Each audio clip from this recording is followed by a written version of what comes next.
10 giugno, per la prima volta nella storia, 180 milioni di europei di 9 paesi eleggeranno insieme il Parlamento europeo.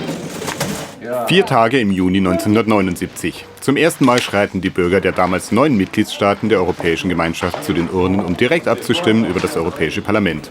Was 1958 als rein konsultative Körperschaft der Europäischen Gemeinschaften begann, hat sich nach und nach mehr Einfluss erarbeitet.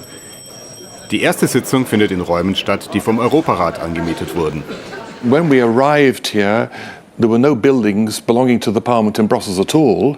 We had to borrow things from the Economic and Social Committee and camp here and there, and we had to go in plenaries to Strasbourg and to Luxembourg. I remember initially we had 4 members had to share one typewriter. Bis 1979 waren die Europaabgeordneten von den nationalen Parlamenten entsandt worden. Erst die Direktwahl verschaffte dem Europaparlament die nötige Legitimation, um den beiden anderen großen EG-Institutionen weitere Zuständigkeiten abzutrotzen. Dazu kommt, dass das neu gewählte Parlament gespickt ist mit Symbolfiguren der europäischen Einigung. I see Louise Weiss, who was the first doyen d'âge who made the first speech in 1979, a very distinguished lady who had a long political career in France and was full of history herself. And then we elected Simone Veil as the first president of the parliament in that first session in Strasbourg in July 1979. There was Altiero Spinelli, who was a member, of course, in the first parliament. So it brings back memories of great figures who it was a privilege to work with. Die neue Legitimität sollte dem Parlament in den folgenden Jahren dazu dienen, sich nach und nach mehr Einfluss zu erarbeiten.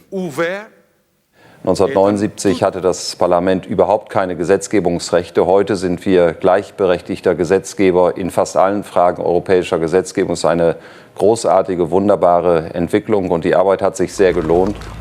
Doch bis es soweit war, mussten sich die Parlamentarier, viele von ihnen Parlamentsneulinge, erst einmal in ihre neue Rolle einfinden. 1979 war es so, dass, weil das Parlament noch kaum Kompetenzen hatte, der Umgang miteinander auch sehr locker, sehr leger war. Eventually we settled down at a table and there was a young German colleague who settled down. He didn't know anybody either.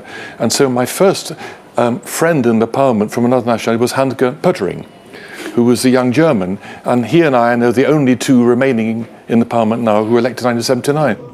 Maria Nedelcheva ist eine junge Abgeordnete aus Bulgarien. Als zum ersten Mal das Europäische Parlament gewählt wurde, war sie 3 Wochen alt. Évidemment, on a beaucoup de respect par rapport à ceux qui étaient là déjà en 79, qui ont continué. On ne peut qu'avoir d'admiration pour eux, parce qu'on voit tout le travail qu'ils ont fait et qu'ils sont toujours là, qu'ils ont gardé leur dynamisme et leur foi en l'idée européenne. Ça ne peut que renforcer nos idées à nous et ma vision à moi. Der Enthusiasmus der ersten Tage scheint also noch nicht gebrochen zu sein.